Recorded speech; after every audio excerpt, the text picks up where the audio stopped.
আসসালামু আলাইকুম গাইজ, আজকে চলে এলাম নতুন আরেকটা ভিডিও নিয়ে। তো আজকে আমরা বাসায় বেশ কিছু মেহমান এসেছিল। তো মেহমানদের জন্য সবসময় আমরা বাসায় পোলাওয়ের আয়োজন করি, যেটা হয়ে থাকে সাদা পোলাও। আমরা সাধারণত কালারফুল বিরিয়ানি পছন্দ করি না, তার বদলে আমরা সাদা পোলাও দিয়ে গরুর মাংসের ভুনা অথবা চিকেন রোস্ট এই ধরনের আইটেমগুলো করে থাকি, সাথে একটা দুটো মাছ আইটেম থাকে। তো আমাদের বাসায় আজকে দাওয়াতে ছিল আমাদের পাশের বাসার প্রতিবেশী যারা আছে সেই পরিবারটি। তো প্রায় 7-8 জন এসেছিল। সেখানে আমাদের মেনুতে ছিল সাদা পোলাও, চিকেন রোস্ট যেটা ছিল একদম লাল লাল, এবং খুব জুসি টেন্ডার একটা চিকেন ছিল। আমরা সাধারণত ফার্মের মুরগি মানে ব্রয়লার মুরগি খেতে বেশি পছন্দ করি, কারণ আমাদের পরিবারের সবারই ধারণা যে দেশি মুরগিতে মাংস অত বেশি পাওয়া যায় না, যার কারণে আমরা সবাই ফার্মের মুরগির রোস্ট খেতে বেশি পছন্দ করি। তো আজকের মেনুতে ছিল সাদা পোলাও, যেটা রান্না করা হয়েছিল অল্প তেল দিয়ে এবং গাজর দিয়ে, যেটা একটা খুব সুন্দর স্মেল আর টেক্সচার অ্যাড করে।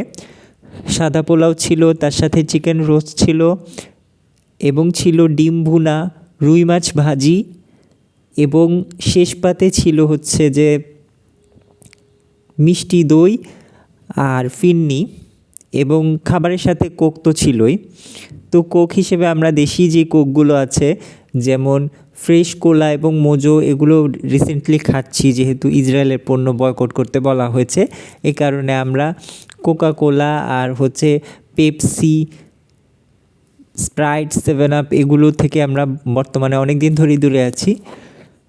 আর খাবারের সাথে জানো তো যে লেবু চিপে খেতে খুব ভালো লাগে, এবং কাঁচামরিচ দিয়ে আমি অবশ্যই খাই, এবং আমরা স্যালাড অবশ্যই খাই, যে শসা দিয়ে যে স্যালাড। তবে আমি আমার স্যালাডের চেষ্টা করি টমেটো না দেওয়ার জন্য। তো ওনারা আসতে একটু দেরি হয়ে গেছিলো, প্রায় 2:30 বাজে আমরা সবাই খেতে বসলাম।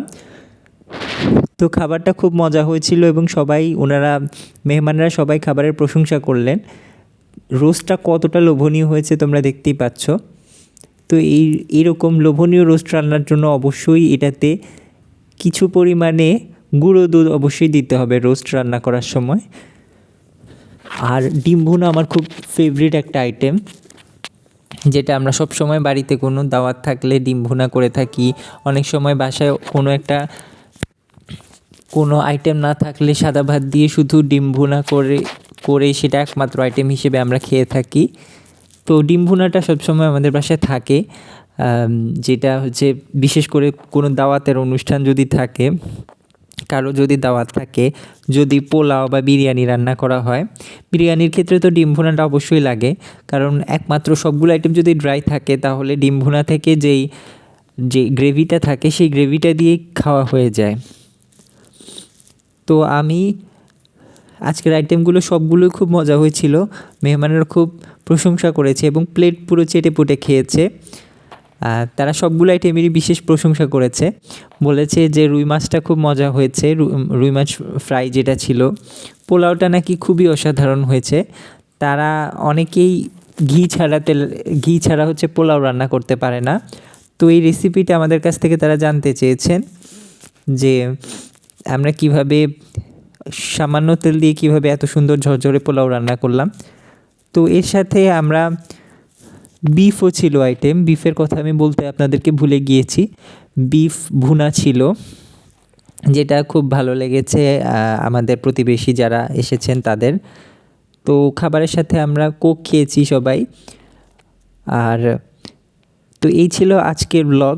এই ধরনের ব্লগ যদি আরও পেতে চাও তাহলে তোমরা বেশি বেশি করে চ্যানেলটি সাবস্ক্রাইব করো, এবং বেশি বেশি কমেন্টস করো। আল্লাহ হাফেজ। আজকের জন্য এটুকুই। আর শেষ পাতে ছিল রসমালাই।